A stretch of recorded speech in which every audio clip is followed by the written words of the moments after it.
Save किया था ना? मैं सिर्फ इसलिए गया था क्योंकि उसने मुझे कॉल किया, that's it. But listen तो. Save it for someone else.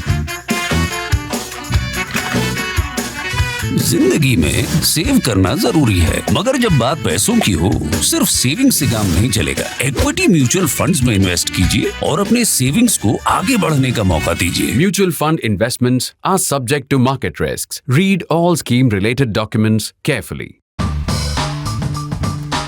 The big focus right now is on a flooded Bengaluru, or Bangalore as it used to be called. Now you've seen the visuals, you've seen on your TV channels, social media, newspapers, everywhere. And then there are jokes.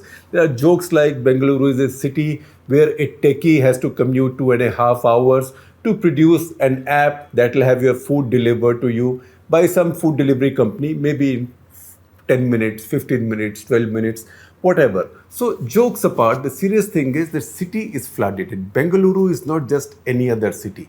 Because usually you would say, all right, what's the big deal about a city being flooded in India? You know, like we say in Hindi, ghar ghar ki kahani.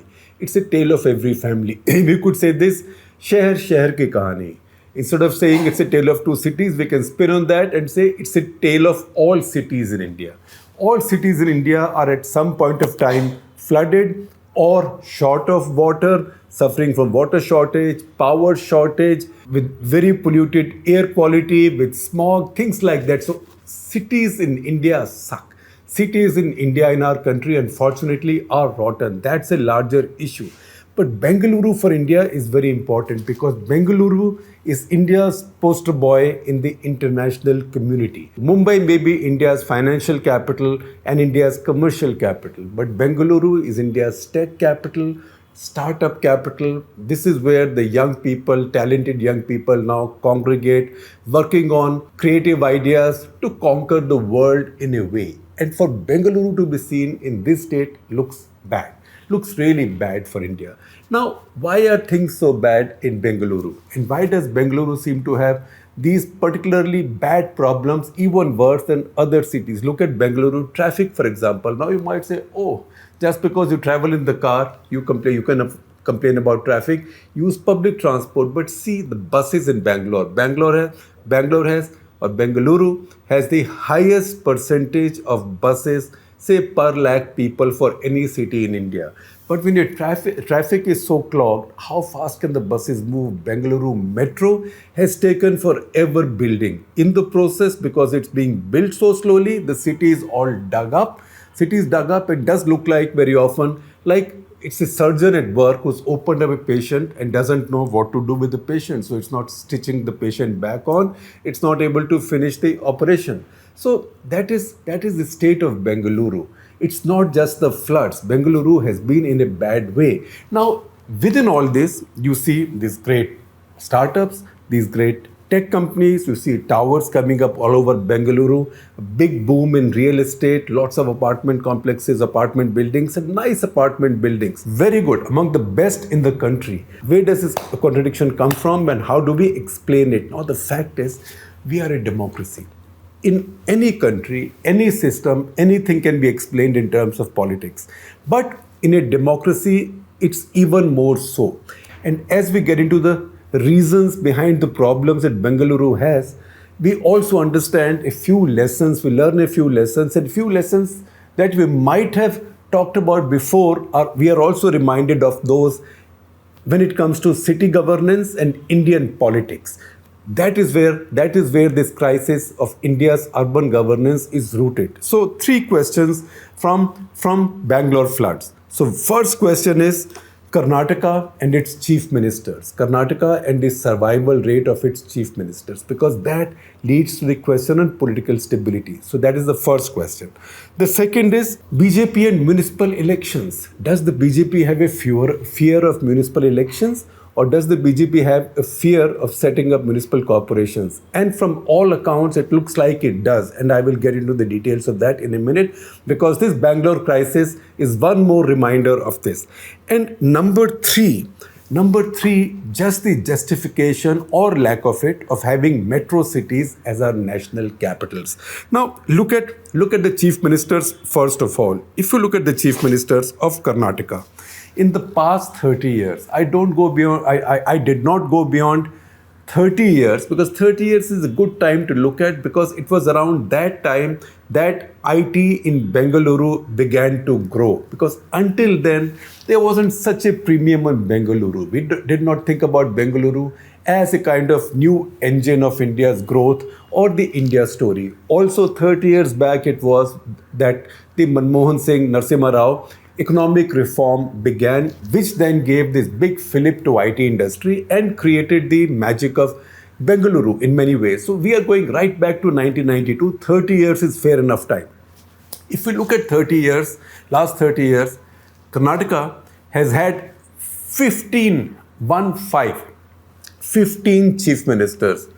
Okay, one of them is counted 4 times. That is B.S. Yediyurappa. He's been chief minister 4 times, but we will count that as 4 chief ministerships.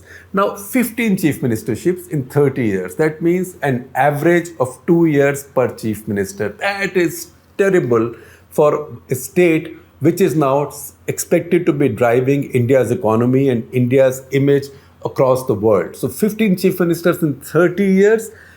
And within this 30 years, there is almost 230 days, or like 2/3 of a year of president's rule. So in fact, if you take out the precise average of a chief minister's life in chief ministership, not a physical life as a human being, in Karnataka, it is substantially less than 2 years. Nobody can do any governance in that kind of period. Now, why so much instability? That is out of the syllabus for today. That is something that we'll talk about as we get closer to Karnataka elections in the summer next year, say about 8 months from now. But the fact is that Karnataka has had broken politics. It was earlier Congress dominated. Then came Devagowda's party, and then politics broke up on caste, and then came in the BJP. And the BJP also did not come to Karnataka, or did not win Karnataka purely on the Hindutva plank or on the polarization plank, as it might have done in other parts of the country, particularly the Hindi heartland. BJP itself also had the strength of a caste. So if one party had other backward castes and scheduled castes and other and minorities, that's the Congress. One had the Vokaligas, which is one large caste group, that is Devagowda, his son S.T. Kumaraswamy, and their clan, who are Vokaligas themselves. And the BJP was led by Yediyurappa, who had won over the majority, a very vast majority of the Lingayat vote. Lingayats are the other major caste in Karnataka. So this was still not a BJP sweep, not a Congress sweep, not a Kumaraswamy, Devagowda sweep. This was a divided polity. So very often you had division of power. So you had, on some occasions, S.T. Kumaraswamy become chief minister, while he might have had the smallest number of seats in the state assembly. So Karnataka has had political instability. And once you have that political instability, 2 things happen. One, nobody has the time to plan something and implement something, because you always have the feeling that I am on daily wages. So why should I do anything in the long term? I will not be around in the long term to use that achievement as something that I display for my next election. So let me just do the minimum I can. It's like the mindset of a T20 batter in the power play overs, last power play overs. And I've just got 3 or 4 overs. Let me do what I can. You can't play out a session or play out a spell as you might do in Test cricket. And that's what a chief minister might be able to do if the chief minister had 5 years. In Karnataka, no such thing. The other thing that happens, and this is politics. Nobody comes into politics, as O.P. Chautala famously or infamously said, nobody comes into politics for dharam karam or tirth yatra. This is not a pilgrimage. People need to make money, at least if not themselves, for their parties and to fund their politics. So if you have only that much time in politics, you have to make money from it. And when you make money from politics in a state like Karnataka or any state, where do you make money from? Politicians in states make money from land. Land, change of land use, floor space index, how high you can go, what you can build in what place, right? What laws can you break? What laws you can break, which will be then easily compounded, or what laws you break where somebody will look the other way.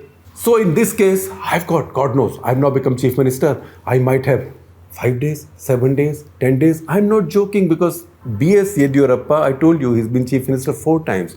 Of those 4, once he's been chief minister for 6 days, once he's been chief minister for 7 days. And on the other 2 occasions also, once it was 3 years and some days, and once it was 2 years and some days. So he's never been chief minister for 5 years. In fact, together, if you add all of these, he's been chief minister in 4 terms for about 5 years and 15 days, right? So then that is when you have this T20 last overs power play kind of mindset. Or as we say in Hindi, Ram Ram ki loot hai, loot sake to loot, फिर पाछे पछताएगा जब प्राण जाएंगे छूट. That you have a short life, so do what you can, collect what you can right now. So that when chief ministers collect, and I told you, and when politicians collect, if they collect mostly from land, where does land give you the most arbitrage? It's in metro cities. That's why politicians love metro cities. And that's why, particularly when they get short, uncertain tenures in power, then they want to collect as much as they can collect before the curtain comes down. And that's what's been happening to Bengaluru. And that's why you see a lot of this development. Now there's talk about so many of these buildings having come up on water courses, so many of these buildings having come up on lakelands, etc., etc. So many of these buildings having blocked drainage, so many of these buildings having come up without anybody bothering to put drainage in place.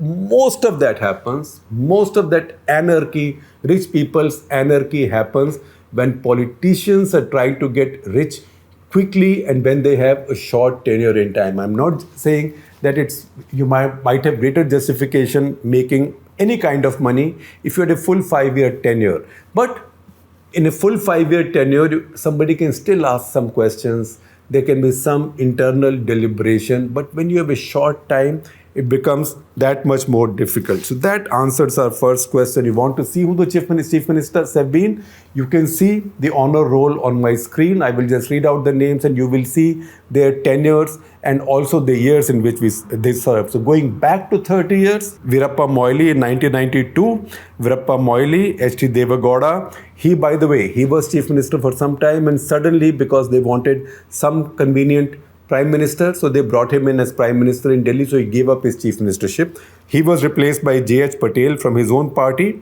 Then S.M. Krishna, who served nearly 5 years, 4 years, 230 days. S.M. Krishna, then Dharam Singh of the Congress party, then H.D. Kumaraswamy, then after that, President's rule for 35 days, then B.S. Yediyurappa for 7 days, then President's rule for 191 days, then Yediyurappa for 3 years and 7 days, then D.V. Sadanand Gowda, Jagdish Shettar. Do you even remember they were chief ministers of Karnataka? If you are not from Karnataka, chances are that you don't. And even if you are from Karnataka, unless you are really into politics, chances are you've forgotten most of those names. So there was D.V. Sadanand Gowda, Jagdish Shettar, then Siddaramaiah. He is the only chief minister in these 30 years to have had a full 5-year tenure from the Congress party. Then B.S. Yediyurappa for 7 days, then H.D. Kumaraswamy for 1 year, 64 days, then B.S. Yediyurappa for 2 years and some time, and now Basavaraj Bommai for a year and 41 days. And you know what? Next elections are only 8 months away. And Basavaraj Bommai, if you ask him, sir, are you sure you're going to last at least till the next elections? Don't talk to him about re-election. Sir, are you sure you will last till the next elections? If he speaks the truth, he will tell you, I don't know, I'm counting my days. Because in the BJP, there is no knowing when they will remove him. Because this assembly in Karnataka has already had a series of chief ministers. They had B.S. Yediyurappa, H.D. Kumaraswamy, B.S. Yediyurappa and Bommai. So in about 4 years, this assembly has had 4 chief ministers. And I would say, if you were to wager anything, percentages, I'd say there's still a 30% chance, 1 in 3 chance that before next elections, you might have won more, because BJP is obviously insecure about Karnataka elections. And BJP has a lot of infighting, not just in the state unit, but also among those who might be working with the central high command of the BJP, but have roots in Karnataka. So Karnataka has that political curse, the curse of political instability. Now the next question, municipal corporations. Most people All right, most people in Bengaluru, I'm sure, know this, or maybe everybody in Bengaluru knows this. But most people outside Bengaluru or Karnataka would be surprised to know that for 2 years now, almost 2 years to date, Bengaluru has had no elected municipal corporation. September 2020, the term of the Bengaluru Municipal Corporation, which stands for Bruhat Bengaluru Mahanagara Palike, that term ended in September 2020. Then a whole bunch of tamasha happened after that. One excuse after the other. First of all, the state government said, look, we know that we have to hold elections now, but before that, we want to expand the limits of Bengaluru Municipal Corporation. So they said, we'll expand it. They passed a law in State Assembly expanding the size of the Bengaluru Municipal Corporation. And they said with this now, wards for which elections will be held go from 198 to 243. And now elections will take time. Now this process, at least to start the delimitation, to mark out the new wards, and also to figure out which ones are reserved for OBCs, scheduled castes, etc. That process had to start. That process wasn't starting. So a brave state election commission went to the Karnataka High Court. They went to Karnataka High Court and said, listen, me lords, listen, lordships, give instructions to the state government to start the process of delimitation, and also then so that we can start redoing the electoral rolls and hold elections, because under the constitutions, elections have to be held. You cannot hold this in suspension in any case for more than 6 months, and that too in rarest of rare cases. So you have to hold elections. High Court, sure enough, issued instructions to the state government to complete this process and to hold elections soon. What did the state government do? State government did not follow the High Court's orders. State government went to Supreme Court and took a stay on this. That stay continued till May this year. So until May this year, municipal corporation continued to be suspended and the city continued to be run by civil servants. In the process, the MLAs and MPs, mostly of the ruling party, they acquired huge powers in the city because people had no corporators to go to. So these are the ones who were pretty much running the city along with the civil servants. May of this year, Supreme Court passed an order finally saying that this election should be held and this new delimitation, etc., should be carried out within 8 weeks. So they gave a deadline. It had to be done in 8 weeks. The Chief Minister said, I really welcome it. What a fine idea. And he said, although I was afraid that there could be some confusion because Supreme Court had earlier given an order in Madhya Pradesh saying that you could hold municipal body polls without OBC reservation. But now they've clarified that also. So I'm going to do this right away. As that happened, then a bunch of people went to Karnataka High Court again. So 7 PILs were filed in the court of Justice Hemant Chandan Gowder in Karnataka High Court, saying, I don't like this limitation, I don't like that. So in one of his observations, and I see that story, agency story, I'm sharing these stories with you. Also a couple of articles written by Anusha Ravi, my former colleague who was covering Karnataka for us. She did detailed stories on the delays in these polls. And he said, look, some of these PILs seem to me like driven by private interests. But the fact is, finally the order that he gave, he also said that there is a contradiction. Look, when something has to be stalled or when a decision has to be postponed, you can always find 2 orders of a court, of the same court, including, unfortunately, the Supreme Court of India, which contradict each other. In one order, Supreme Court has said that you can hold elections to these bodies even while finalization of constituencies is not yet complete. In another order, Supreme Court has said that you cannot hold elections until the finalization of the constituencies is complete. So you go back to the Supreme Court and get clarity. So this business has now gone back to the Supreme Court, which means this is now September. For 2 years, Bengaluru has not had a municipal corporation. And the tradition in Karnataka is that municipal corporation elections, particularly for Bengaluru, they have to be held, they are held 3 years before the next state assembly elections. That's an impossibility now because state assembly elections are just about 8 months away, which means the odds are Bengaluru will continue to function without a municipal corporation. And you know what? In the state, and I'm mentioning this because it has relevance to the larger political argument there. that in the state, there is also a tradition or a system or a convention that Zilla and Taluk Panchayat polls, Zilla Parishad and Taluk Panchayat polls also have to be held 1 year before the state elections. Those have also not been held. So what does it tell us? The lesson that it gives us is that BJP is shy of local body elections and municipal corporation elections. One, because its own hold in Karnataka is very tenuous. It has a state government that's been set up with help from a lot of defectors, not one or two, but almost 24 defectors.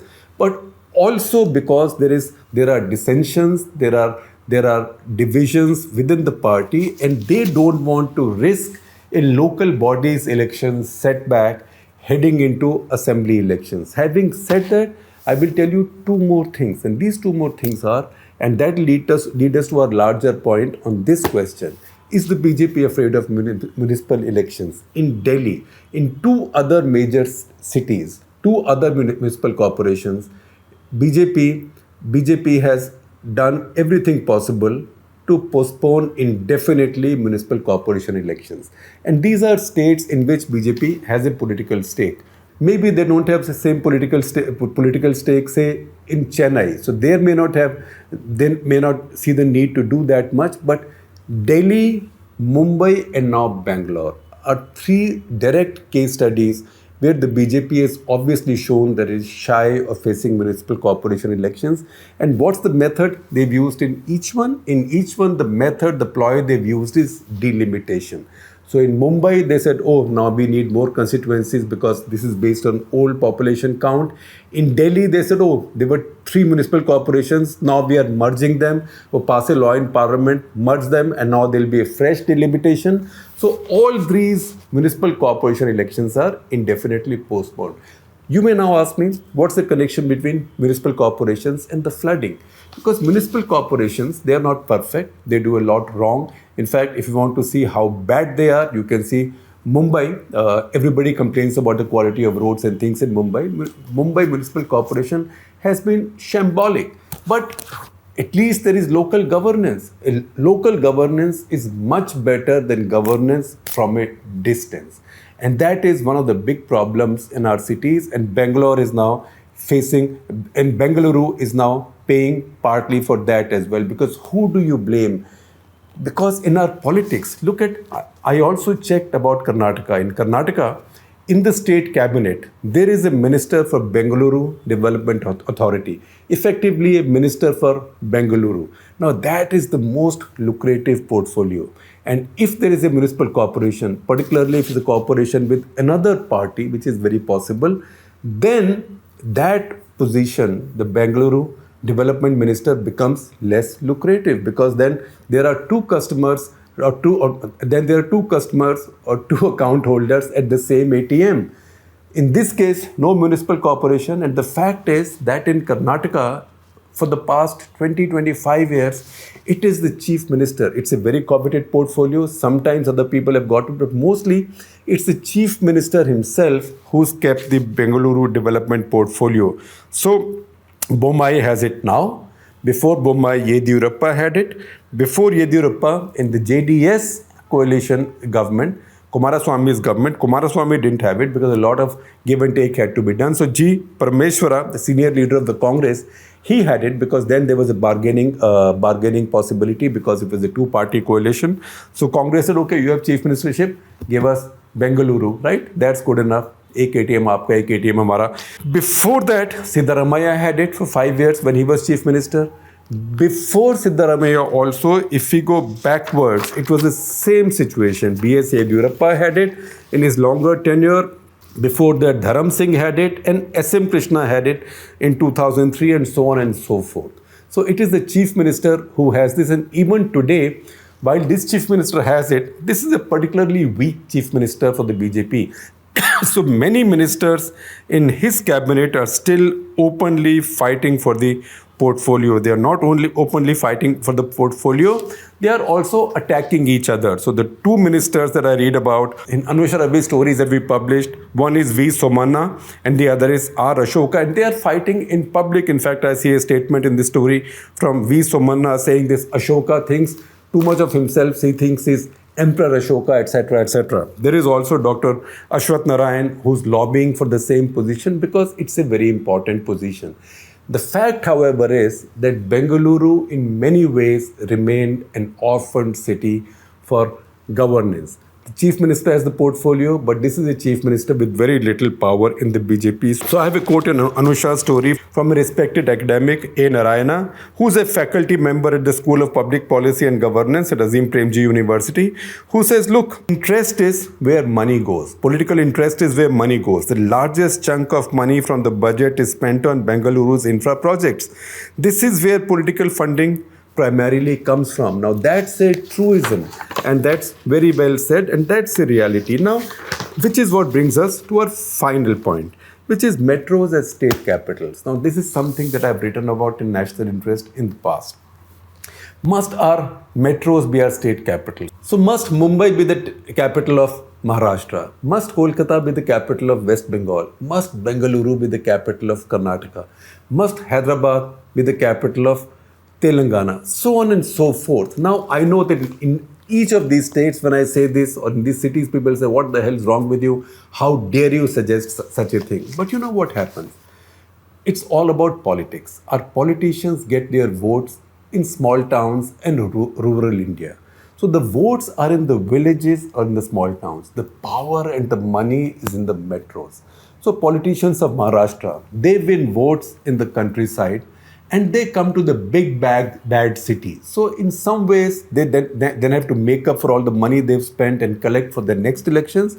But also, they don't have any particular stakes in the city because the voters are not in the city. So where the votes are, so there's a contradiction between where the votes are and where the money is. And that's why our politicians, particularly our chief ministers, do not give the capital city their topmost priority, because almost none of them is ever getting elected from their metro city. They see their metro city as one giant bank which lets out money, gives out money without asking any questions and without seeking any accountability. And that's why maybe the Americans are smarter than us. And that's why you find in America, almost it's very rare, if any place, that the biggest city of the state, particularly if it's a metro city, will be the capital of that state. So the capital of New York is Albany. It's not New York. It's not New York, the city. It's Albany. The capital of California is Sacramento. It's not San Francisco or Los Angeles. The capital of Illinois is not Chicago, right? So these are the big cities who are then freed up. They have their own democracy. They elect their mayors and they govern themselves. And that is the model ultimately, I hope, and that's opinion, ultimately we should think about in India as well. Otherwise, our big cities, our metro cities will remain colonies of our political class. And the richer the city, the more upwardly mobile the city, the more lucrative it would be for the political class to colonize it. Mumbai has been a victim of this all this while. Now, Bengaluru, because it has become such a success in terms of its economy, is becoming a starker victim. And how stark it is, you can see in the visuals of the floods in Bengaluru.